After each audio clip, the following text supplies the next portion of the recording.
Hi guys, this is Chef by Chance. Welcome back to my channel. This is the second episode of Beef Plate Steak series. In the previous episode, I made the beef plate steak on the grill and serve it with hot tomato sauce. If you haven't watched it, please see the link in the description below.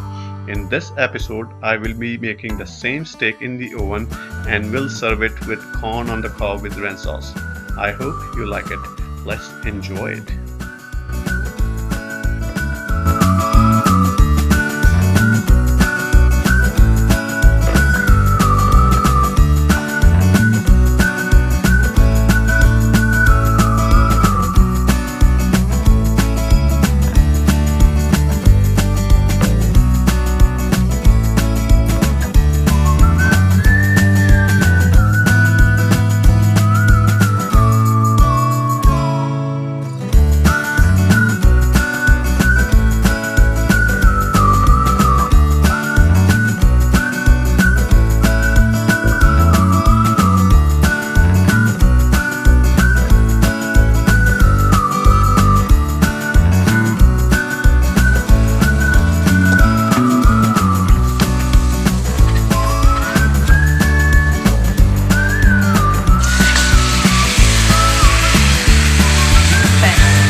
Thanks for watching.